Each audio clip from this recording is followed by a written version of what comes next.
Assalamualaikum warahmatullahi wabarakatuh. Alhamdulillahirabbil alamin. Allahumma sholli ala sayidina Muhammadin. Teman dan sahabat semuanya yang dimuliakan oleh Allah Subhanahu wa taala.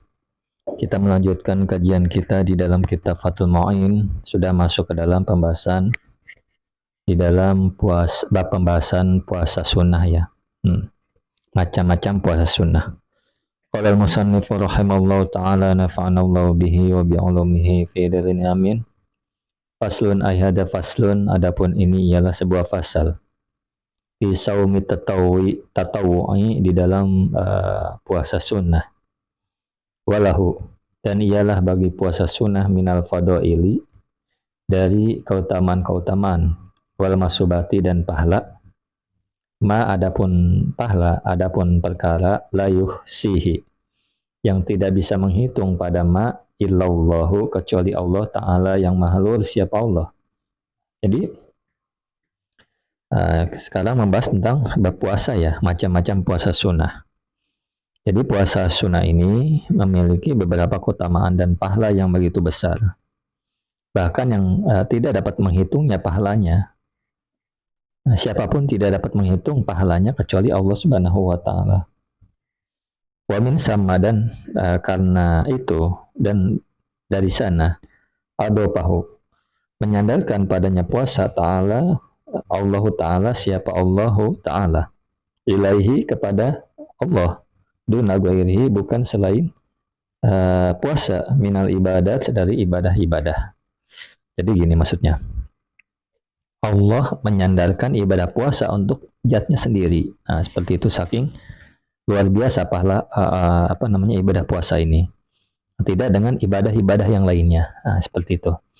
Jadi puasa adalah salah satu atau satu-satunya ibadah yang secara khusus dinisbatkan kepada Allah Subhanahu wa taala, kepada dirinya Allah Subhanahu wa taala. Nah, ya alasannya ya karena memang puasa itu ibadah yang sangat tersembunyi, tidak tampak oleh orang lain. Orang mungkin bisa pura-pura sholat, zakat, atau haji ya, tapi puasa sulit dipamerkan. Nah, jadi memang ya, ia adalah amal yang sangat ikhlas tentunya.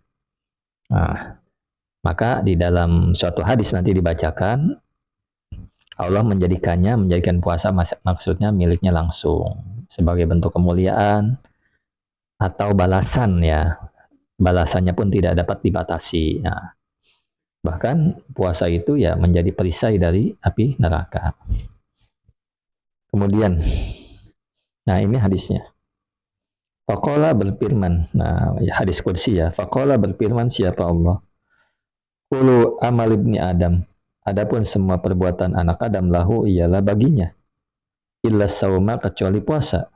Fa innahu, maka sesungguhnya puasa, li ialah bagiku, wa ana, dan adapun aku, adazi, ialah membalas siapa aku, bihi, dengan puasa. Ini hadisnya. Jadi setiap amal manusia adalah untuk diri sendiri. Sholat, baca Quran, zakat, haji, ya semua untuk dirinya sendiri, kecuali puasa. Maka kata Allah, puasa adalah as-saumuli, puasa adalah untukku. Wa ana adazibi, dan aku yang akan membalasnya. Artinya begitu besarnya pahala puasa, tidak akan pernah tahu apa balasannya kecuali Allah Subhanahu wa taala. Tentunya pahalanya sangat besar. Wa fi sahihain, dan di dalam kitab sahihain Bukhari dan Muslim, ini hadisnya ya. Man, adapun orang, soma, yang berpuasa siapa, siman yauman, dalam sehari, fisabilillah, di jalan Allah, ba'adallahu, maka menjauhkan Allah siapa Allah, wajahu, akan wajahnya orang puasa, anin nari, dari api neraka, sab'ina 70, dalam 70 ya, kharifan 70, kharifan artinya tahun, 70 kharifan. Jadi kharifan ini musim ya. Artinya gini, di dalam orang Arab itu ya, satu musim itu 1 tahun. Ya kharifan dimaknai dengan setahun, artinya 70 tahun. Jadi orang yang berpuasa, orang yang berpuasa sehari saja karena Allah Subhanahu wa taala, maka Allah akan menjauhkan wajahnya dari api neraka selama 70 khalifan, 70 musim gugur ya. Jadi ulama menjelaskan bahwa ini bermakna 70 tahun. Musim itu tahun, karena satu musim gugur sama dengan 1 tahun dalam perhitungan Arab. Kemudian Allahumma sholli ala sayyidina Muhammad wa ala ali sayyidina Muhammad. Wa yusannu, dan disunahkan, muta'akkidan, seraya hal dalam keadaan dikokohkan, atau muta'akkadan hal dalam keadaan dikuatkan atau dikokohkan, saumu yaumi arafata, apa puasa hari Arafah, li ghairi hajin, bagi selain orang yang haji.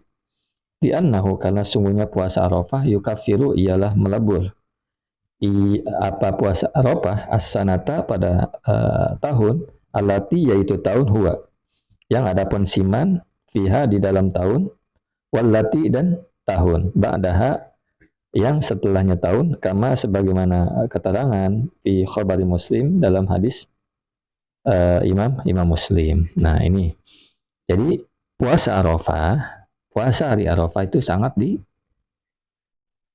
disunahkan, artinya sunnah muakkadah, bukan selain haji ya. Kalau bagi haji makruh hukumnya. Nah, puasa Arafah adalah sangat ditekankan. Kenapa ya? Karena puasa Arafah itu yukaffiru sanata allati huwa fiha, akan melebur pada tahun sebelumnya ya, dan tahun sesudahnya ya. Jadi puasa Arafah itu dapat menghapus dosa 1 tahun yang sedang dijalani. Maksudnya huwa, saya ulang, karena puasa Arafah itu akan melebur dosa 1 tahun, allati huwa fiha, maksudnya tahun yang sedang ia jalani, wallati ba'daha, dan tahun setelahnya, sebagaimana di dalam hadis Imam Muslim. Nah, jadi menghapus pahala puasa selama menghapus dosa, bukan pahala ya, menghapus dosa selama 2 tahun kalau kita puasa Arafah. Tahun berjalan dan tahun kemudian. Kapan itu? Wahwa, adapun puasa Arafah tasy'u Dzulhijjah, ialah tanggal 9 Zulhijjah. Wal ahwatu, dan adapun yang lebih hati-hati, saumus samin, ialah puasa tanggal 8 ma'a Arafah, bersama dengan Arafah. Nah, jadi gini. Jadi puasa Arafah itu tanggal 9 Zulhijjah. Tetapi yang lebih hati-hati, tanggal 8 Zulhijjah juga puasa bersama dengan Arafah ya. Ya. Jadi Imam Khatib Asy-Syilbini itu dalam kitabnya Tuhfah ya menyebutkan bahwa dalam kitab Tuhfah menyebutkan bahwa dalam masalah penentuan tanggal Hijriyah, jadi bisa terjadi kesalahan atau perbedaan. Maka wal ahwat ini artinya lebih hati-hati berpuasa juga pada 8 Zulhijjah. Hari Tarwiyah maksudnya. Kenapa ya? Agar tidak terlewat jika terjadi kekeliruan. Kemudian wal mukaffaru, adapun dosa yang dihapus as-saghairu, ialah beberapa dosa. Maksudnya dosa-dosa kecil ya. Allati, yaitu dosa kecil, la tata'allaku, yang tidak berhubungan apa dosa, bihaqqil adami, dengan hak manusia. Jadi yang dihapus dosa ketika berpuasa bulan Zulhijjah itu, maksudnya 9 Zulhijjah, itu dosa-dosa kecil yang tidak terkait dengan hak sesama manusia. Kemudian idil kabairu. Nah, karena adapun dosa-dosa besar, la yukaffiruha, ialah tidak menghapus padanya dosa besar, illa taubatu, kecuali taubah, as-shahihatu, taubah yang benar. Nah, jadi tidak menghapus dosa besar ya. Nah, jadi dosa besar itu terhapus dengan taubat yang benar-benar. Nah, ya. Wa hukukul adami, adapun hak-hak sesama manusia, mutawaffiqatun, ialah dinantikan ala ridohu, atas ridonya Adam. Nah, jadi hak-hak sama manusia, penghapusan dosanya tergantung kerelaan yang bersangkutan, seperti itu ya. Jadi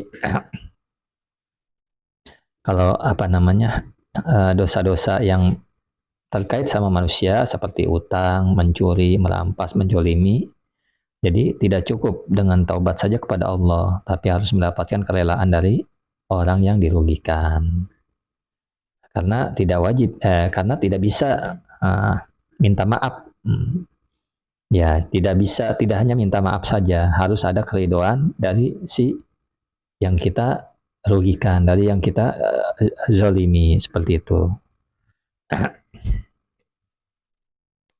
Nah, jadi upayakan minta maaf. Seandainya dimaafkan tetapi minta dikembalikan haknya, maka kembalikan.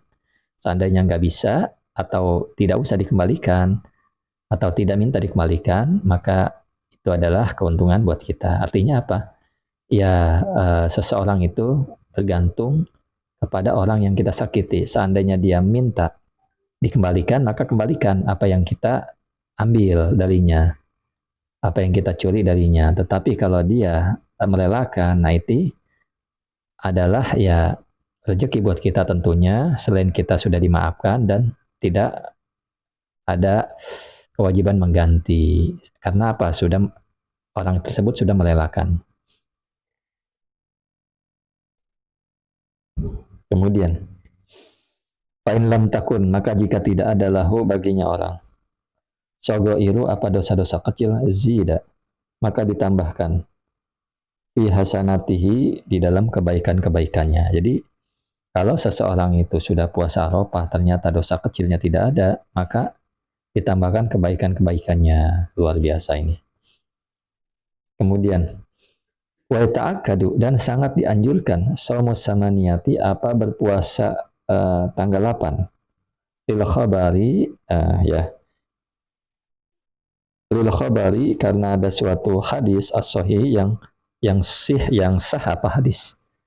Nah, jadi disunahkan juga ya. Maksudnya sunnah muakkadah berpuasa tanggal 8 sebelumnya. Nah, jadi kenapa ya? Memang ini kebetulan memang ada hadis yang sahih. Yang pertama dia bulannya bulan haram, yang kedua ada hadis yang sahih. Ada hadis yang menunjukkan tentang keutamaan demikian. Nanti akan dibacakan hadisnya. Bismillahirrahmanirrahim. Jadi tanggal 1 sampai tanggal 8 itu disunahkan puasa juga. Nah, kemudian